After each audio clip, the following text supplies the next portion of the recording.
Hi my dear friends. 75வது குடியரசு தின வாழ்த்துக்கள். டாக்டர் அரசுவின் 75வது குடியரசு தின வாழ்த்துக்கள்.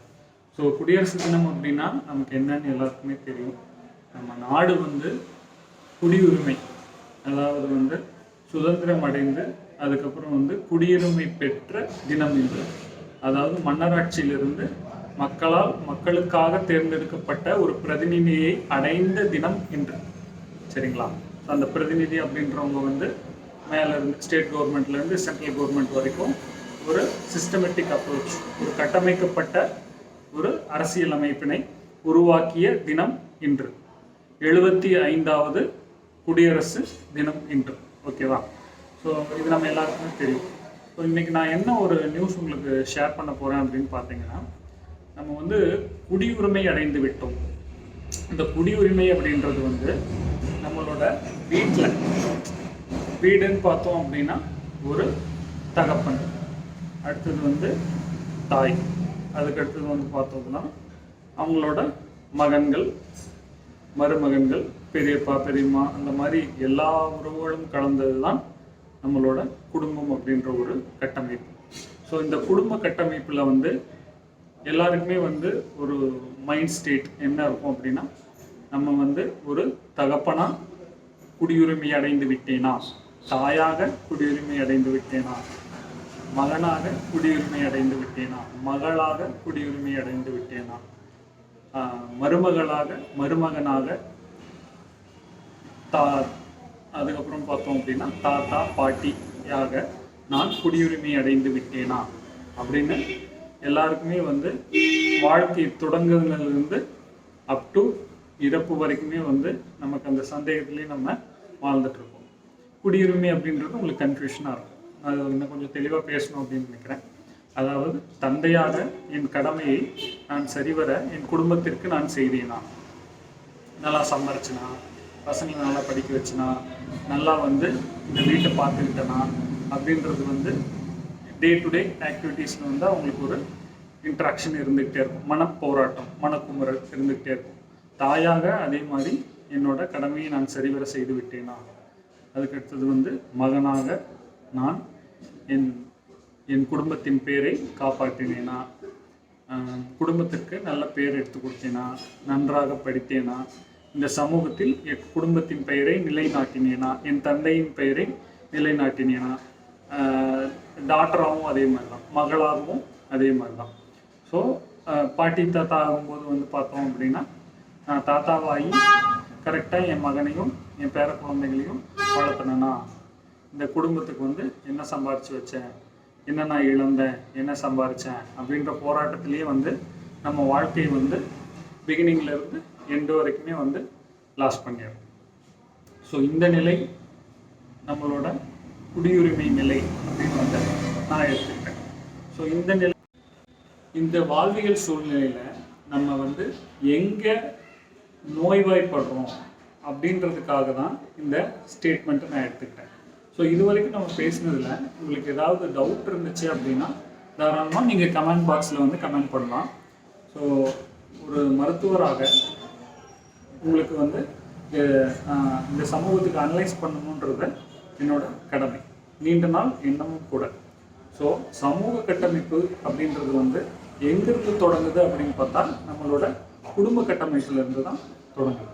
ஸோ அந்த சமூக கட்டமைப்பு நல்லா இருக்கணும், சீராக இருக்கணும், நேர்மையாக இருக்கணும், நியாயமாக இருக்கணும், உண்மையாக இருக்கணும் அப்படின்னா நம்ம குடும்ப அமைப்பை கிளியராக நம்ம கட்டமைச்சுக்கணும். சரிங்களா? ஸோ இந்த குடும்ப கட்டமைப்பு அப்படின்றது nothing but disease free life, அதுக்கப்புறம் பார்த்தோம் அப்படின்னா emotional free life, fearless life, அதுக்கப்புறம் பார்த்தோம் அப்படின்னா ஹாப்பி லைஃப். சரிங்களா? ஸோ எல்லாரோட எக்ஸ்ட்ரீம் ஸ்டேஜ் எதுக்காக நம்ம வாழ்கிறோம் அப்படின்னு ஸோ எதுக்காக நம்ம லைஃப்பை லீட் பண்ணி வாழ்கிறோம் அப்படின்னா ஹாப்பினஸ், சந்தோஷத்துக்காக மட்டுமா வாழ்கிறோம் அப்படின்னு பார்த்தா எல்லாமே நம்மளோட நிலைத்தன்மை, இந்த மாதிரி நிலையிலேருந்து தான் நம்மளோட லைஃப் ஸ்டார்ட் ஆகுது. சரிங்களா? ஸோ கருவிலே உருவான ஒரு மனித வாழ்க்கை அப்படின்றது எப்படி இருக்கும் அப்படின்றதுலேருந்து நம்ம பார்த்தா இன்னும் கொஞ்சம் டீப் அண்டர்ஸ்டாண்டிங்காக இருக்கும். நம்ம கருவில் ஃபஸ்ட்டு உயிராக ஜனிக்கிறதுக்கு முன்னாடி நம்ம எப்படி இருப்போம், சரிங்களா? ஒரு மேட்டரும் நான் மேட்டரும், அதாவது உயிரற்ற நிலையிலிருந்து உயிர்நிலைக்கு மாறுவது தான் நம்ம அந்த கருவில் உயிராகிறது அப்படின்றது. நம்ம 7 ஜென்மம் அப்படின்னு பார்த்துருப்போம்.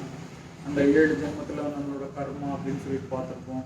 அந்த மாதிரி நிறைய விஷயங்கள் இருக்குது. அது வந்து இன்னும் நம்ம டீப்பாக பேச பேச உள்ளே போயிட்டே இருக்கும். ஸோ இதில் வந்து நம்ம அண்டர்ஸ்டாண்டிங்காக எடுத்துக்க வேண்டிய விஷயம் என்ன அப்படின்னா, ஒரு நான் மேட்டர் வந்து மேட்டராக ஒரு கருவில் உருவாக மாறும் நிலை தான் வந்து உயிர்நிலை, உயிர் ஜெனித்தல், உயிர்நிலை அப்படின்றத நம்ம எடுத்துக்கலாம், சரிங்களா? இது இன்னும் நம்ம நேக்கடாக பார்க்கணும் அப்படின்னா குழந்தை பேர் அடைதல் அப்படின்ற விஷயம் தான். ஸோ இந்த ஜெனித்தல் அப்படின்றது வந்து குழந்தை பேர் அடைதல் அப்படின்றது நம்ம எடுத்துக்கலாம். ஸோ அந்த மேட்டர் உருவாகி அந்த நான் மேட்டர்லேருந்து மேட்டராக உருவாகி, நான் மேட்டர் அப்படின்னா என்ன அப்படின்னா உயிரற்ற ஒரு அமைதியான ஒரு ஏதும் இல்லாத நிலையிலிருந்து ஒரு உயிர்நிலை, ஒரு உயிராக உருமாறும் நிலை, அதுதான் வந்து மேட்டர் ஸ்டேஜ். இன்னும் சொல்லணும் அப்படின்னா நான் லிவிங்லேருந்து லிவிங்காக மாறி அந்த லிவிங் வந்து ஒரு பரிணாம வளர்ச்சி அடைந்து எண்ட் ஸ்டேஜுக்கு போய் எகெயின் நான் லிவிங்காக ஆகிறது அப்படின்னு தான் நம்மளோட ஹையஸ்ட் ஸ்டேஜ் ஆஃப் லைஃப். அதாவது வந்து ஆற்றலை ஆக்கவோ அழிக்கவோ முடியாது. ஒரு ஆற்றல் வந்து இன்னொரு ஆற்றலாக மாறும். அதாவது ஒரு ஜென்மம் வந்து இன்னொரு ஜென்மத்தை எடுக்கும். ஒரு மேட்டர் வந்து தன்னை வந்து தானே அழித்து கொண்டு வேறொரு ஜென்மத்தை எடுக்கும். அதாவது இன்னொரு உருவாக மாறும். அதுதான் வந்து ஆற்றலுக்கு அழிவு நிலை இல்லை அப்படின்றதுக்கான அர்த்தம். ஸோ அந்த உயிர் எதனால ஆனது அப்படின்னு பார்த்தோம் அப்படின்னா, அந்த உயிர் எடுப்பதற்காக அந்த உயிருக்கு என்ன தேவைப்படுது அப்படின்னு பார்த்தோம்னா, அதுக்கு பஞ்சபூத சக்தி, அதாவது நீர், நிலம், காற்று, ஆகாயம், நெருப்பு, சரிங்களா? அப்படின்ற இந்த 5 பஞ்சபூத சக்திகள் வந்து ஒரு உயிர் வந்து ஜனிப்பதற்கு, உருவெடுப்பதற்கு இந்த பஞ்சபூத சக்திகள் அதுக்கு வேணும். ஸோ அந்த பஞ்சபூத சக்திகள் தான் வந்து அந்த உயிரை ஜனிக்க வச்சு உடலாக மாற்றி உடலுக்குள் உயிரணுவினை கலந்து ஒரு உருவாக இந்த பூமியில் வந்து ஜனிக்க வைக்கிறது, சரிங்களா? இந்த கருத்துக்கள் எல்லாமே நான் என் வாழ்வில் பார்த்தது, படித்தது, அனுபவித்தது, ரசித்தது என்ற முறையில் நான் உங்களோடு கூறுகிறேன், உங்களோடு டிஸ்கஸ் பண்ணிட்டு இருக்கேன். ஸோ இதில் உங்களுக்கு ஏதாவது மாற்று கருத்து இருந்தாலும் அதை தாராளமாக நீங்கள் வந்து கமெண்ட் பண்ணலாம். ஸோ நான் சொல்கிறது தான் வந்து 100% உண்மை அப்படின்னு நான் வந்து சொல்ல வரல. ஸோ இது வந்து ஒரு இன்ட்ராக்ஷன் பேசிஸ் தான். ஸோ நீங்களும் தாராளமாக வந்து இன்ட்ராக்ட் பண்ணலாம். இது வந்து தவறு, இது சரி அப்படின்ற மாதிரி. ஏன்னா கட்டுறது வந்து கை மண் அளவு, கல்லாதது வந்து உலகளவு, சரிங்களா? ஸோ அதுதான். ஸோ அந்த மாதிரி கருவில் உருவான நம்ம ஒரு உயிர் மேட்டர், நான் மேட்டர்லேருந்து மேட்டர், இந்த பஞ்சபூத சக்தியினால் ஆனது தான் இந்த உலகமும். நம்ம உடல் எப்படி பஞ்சபூத சக்தியினால் ஆனதோ அதே மாதிரி இந்த உலகமும் வந்து பஞ்சபூத சக்தியினால் ஆனது தான். நீங்கள் எந்த ஒரு விஷயம் எடுத்தாலும் அதில் இந்த பஞ்சபூதங்களின் கோட்பாடு, இந்த பஞ்சபூதங்களோட சக்தி இல்லாமல் இருக்காது. ஸோ அதுதான் இயற்கை, அதுதான் உடல், அதுதான் அனைத்து ஜீவராசிகளிலும் உள்ளது. எல்லா உயிரினங்களிலும் இருப்பது அந்த பஞ்சபூத சக்தி தான். ஸோ இந்த பஞ்சபூத சக்தி தான் வந்து நம்ம இயற்கை, மனிதன், அனைத்து ஜீவராசிகளும். இந்த பஞ்சபூத சக்திகளை வச்சு நம்ம ஒரு அண்டர்ஸ்டாண்டிங் கொண்டாடலாம். என்ன அப்படின்னு பார்த்தீங்கன்னா, இந்த அண்டத்தில் இருப்பது தான் பிண்டத்திலும் இருக்கிறது. அண்டம் அப்படின்னா இந்த உலகம், பிண்டம் அப்படின்னா ஒரு உயிர் அல்லது வந்து ஒரு உடல். ஸோ இந்த மனிதனுக்குள்ளே இருக்கிறது தான் அனைத்து ஜீவராசிகளுக்குள்ளேயும் இருக்குது. இந்த ஜீவராசிக்குள்ளே இருக்கிறது தான் இந்த உலகத்தில் ஃபுல்லாகவே இருக்குது. அப்படின்ற விஷயத்த நம்ம வந்து புரிஞ்சுக்கணும். இது எதுக்காக நம்ம புரிஞ்சுக்கணும் அப்படின்னு பார்த்தோம் அப்படின்னா, இதை புரிந்து கொண்டோம் என்றால் நமக்கு வந்து ஒரு மிகப்பெரிய விஷயம் வந்து நமக்கு தோணும். என்ன அப்படின்னு பார்த்தோம் அப்படின்னா, நம்மளோட எதிரி, நண்பன், தோழன், உறவு, பகை, தீமை இது எல்லாமே நான் தான். சர்வமும் நான் தான். என்னோட எதிரியும் நான் தான், என்னோட நண்பனும் நான் தான், என் மகனும் நான் தான், என் தாயும் நான் தான், என் கணவனும் நான் தான், என் மனைவியும் நான் தான் அப்படின்ற ஒரு டீப் அண்டர்ஸ்டாண்டிங்க்கு நம்ம வந்துடலாம். ஸோ இதனால அந்த டீப் அண்டர்ஸ்டாண்டிங் வர்றதுனால நமக்கு என்ன கிடைக்கும் அப்படின்னா, ஸோ ஐ அண்ட் அதர், நானும் இன்னொருத்தருக்கும் இருக்கக்கூடிய இன்ட்ராக்ஷன்னால வரக்கூடியது தான் நம்ம லைஃப்பில் வந்து ப்ராப்ளம். ஸோ நம்ம ப்ராப்ளம் ஃப்ரீ லைஃப்பில் வரணும் அப்படின்னா, நான் என்னையவே குற்றம் சொல்லுவேனா, நான் எம்எல்ஏ கோவப்படுவேனா, நான் என்னையே அடிச்சுக்குவேனா அப்படின்ற ஒரு டீப் அண்டர்ஸ்டாண்டிங். நான் வேறில்லை, இந்த உலகம் வேறில்லை, நான் வேறில்லை, நீ வேறில்லை அப்படின்ற ஒரு அண்டர்ஸ்டாண்டிங்க்கு நம்ம வந்துடலாம். இப்படி இந்த உலகத்தை நம்ம வந்து பார்த்து பழகிட்டோம் அப்படின்னாலே எல்லா ப்ராப்ளமும் வந்து சால்வ் ஆகிடும். சரிங்களா? ஸோ அந்த ப்ராப்ளம் சால்வ் ஆனாலே நம்ம என்ன ஆகலாம், ஒரு பீஸ்ஃபுல் லைஃப் நமக்குள்ளே வந்து நிலவும். சரிங்களா? ஸோ அந்த அண்டர்ஸ்டாண்டிங்காக தான் இந்த கருத்தை வந்து நான் உங்கள் கூட ஷேர் பண்ணிக்கிறேன். இந்த குடியரசு தினத்தன்று நாம் குடியுரிமை பெற்றது அரசியல் அமைப்பில் மட்டும் இல்லை, குடும்பத்திலும் தான். ஸோ குடும்பத்திலையும் நமக்கு வந்து ஒரு குடியுரிமை கிடைக்க வேண்டும் என்றால் நம்ம வந்து நான் வேறில்லை, இந்த சமூகம் வேறில்லை, நான் வேறில்லை, இந்த இயற்கை வேறில்லை, நான் வேறில்லை, இந்த கடவுள் வேறில்லை அப்படின்ற மனநிலைக்கு நம்ம வந்துட்டோம் அப்படின்னா நம்ம உறவுக்குள்ளே இருக்கக்கூடிய இன்ட்ராக்ஷன் ஈஸியாகிடும். நம்ம உறவுகளுக்குள்ளே இருக்கக்கூடிய கோபம், கவலை, அதுக்கடுத்தது வந்து சந்தேகம், அதுக்கப்புறம் வந்து பார்த்தோம் அப்படின்னா இந்த மாதிரி எல்லா உணர்வுகளும் வந்து நமக்கு வந்து மாறிடும். ஸோ நம்ம இந்த குடியரசு தினத்தன்று நான் கூற விளையும் கருத்து அப்படின்றது வந்து இதுதான். ஹையஸ்ட் ஸ்டேஜில் இருந்து நான் கூற நினைக்கிற கருத்து என்னன்னு பார்த்தோம்னா, நான் வேறில்லை, இந்த சமூகம் வேறில்லை, என் நண்பன் வேறில்லை, என் மனைவி வேறில்லை, என் மகன் வேறில்லை, இந்த சமூகம், இந்த இயற்கை, இந்த ஆடு மாடு கோழி குருவி எதுவுமே வேறில்லை, அண்டத்தில் இருப்பதுதான் பிண்டத்திலும் இருக்கிறது அப்படின்ற மனநிலைக்கு ஒன்னஸ் அப்படின்னு சொல்லுவோம்.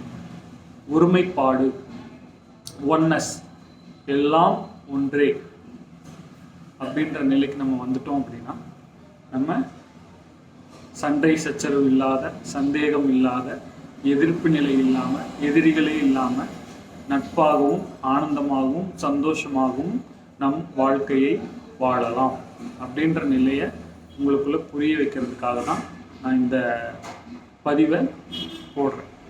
ஸோ இதில் இன்னுமே வந்து நான் அந்த நிலையை ப்ராக்டிஸ் பண்ணி பார்த்தாலும் என்னால் முடியலை, என்னோட ஒரு எதிரியை வந்து என்னால் மன்னித்து ஏற்றுக்க முடியல, எங்கள் அப்பாவை என்னால் ஏற்றுக்க முடியல, எங்கள் அம்மாவை என்னால் ஏற்றுக்க முடியல, அவங்க செஞ்ச துரோகம், அவங்க செஞ்ச ஒரு விஷயத்தை என்னால் ஏற்றுக்க முடியல அப்படின்ற மனநிலை.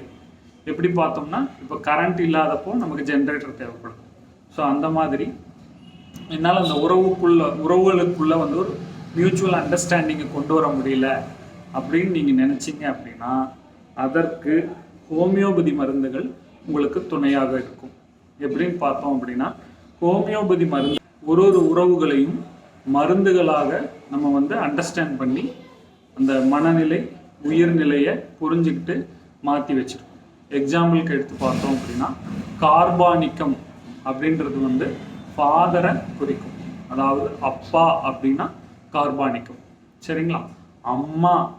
அம்மா சார்ந்த பிரச்சனைகள் அப்படின்னு வருதுன்னா மியூரியாட்டிக்கம். சரிங்களா? இப்போ வந்து ஃப்ரெண்ட்ஸ் அண்ட் சகோதரர்கள், friends and brothers and sisters அவங்களுக்குள்ள இருக்கக்கூடிய பிரச்சனைகள்னால வரக்கூடிய பிரச்சனைகளை நம்ம பாஸ்பாரிக்கம் அப்படின்ற ஒரு மருந்தாக எடுத்துள்ளோம். ஸோ ஹஸ்பண்ட் ஒய்ஃப்குள்ளே வரக்கூடிய பிரச்சனைகளை சல்ஃபியூரிக்கம் அப்படின்ற ஒரு எலமெண்ட்டாக எடுத்து நம்ம மருந்துகள் உண்கிறோம். ஸோ இந்த மாதிரி ஒரு ஒரு ரிலேஷன்ஸ்க்குமே வந்து ஒரு ஒரு மருந்துகளை தனிமங்களை மருந்துகளாக எடுத்து அந்த பிரச்சனைகளுக்கு தகுந்த மாதிரி நம்ம மருந்து கொடுக்கும்போது அந்த மனநிலை மாற்றம் நமக்குள்ள நடந்து நம்ம நோய் நிலை தீரும். சரிங்களா? ஸோ இந்த நிலையை வந்து நம்மளால் நேச்சுரலாக எடுத்துக்க முடியல அப்படின்னா தாராளமாக ஹோமியோபதி மருந்துகள் உங்கள் அந்த நிலையை வந்து மாற்றும் என்பதை நான் ஆணித்தனமாக என்னுடைய மருத்துவ ப்ராக்டிஸ்லேருந்து நான் கண்டுபிடிச்சி உங்களுக்கு சொல்கிறேன். எத்தனையோ கணவன் மனைவி பிரச்சனைகள், எத்தனையோ சகோதர பிரச்சனைகள், சொத்து தகராறு, வாக்கியாவரம் தகராறு, ஸோ அதே மாதிரி எத்தனையோ அம்மா அப்பா பிரச்சனைகள், இழப்பினால் வந்த பிரச்சனைகள், அம்மாவை இழந்ததுனால, அப்பாவை இழந்ததுனால, குடும்பத்தை இழந்ததுனால, இந்த மாதிரி வரக்கூடிய பிரச்சனைகளுக்கு வந்து ஹோமியோபதி மருந்துகள் மிக மிக மிக உற்ற தீர்வாக இருந்து உங்களோட மனநிலையை மட்டும் இல்லை, அதனால வந்த நோய் நிலையையும் எத்தனையோ பேரை சரி பண்ணியிருக்கோம். ஸோ உள்ள வர்ற விஷயம் என்ன அப்படின்றது பார்த்தீங்க அப்படின்னா, உறவுகளை பாராட்டி பேணி உறவுகளுக்குள் ஒரு இணக்கத்தை ஏற்படுத்தி உயர்வான சந்தோஷமான நிம்மதியான குடும்ப அமைப்பினை உருவாக்கி வாழ வேண்டும். ஆனந்தமான வாழ்க்கை நம் அனைவருக்கும் நிதர்சனம். ஆனந்தமான வாழ்க்கை நம் அனைவருக்கும் வேண்டும். ஆனந்தமே நம்மளுடைய பரம்பொருள். ஆனந்தமே, அன்பே சிவம், அன்பே கடவுள். அன்பாக, தோழமையாக, நட்பாக, சந்தோஷமாக, ஜாலியா இருங்க. பாய்.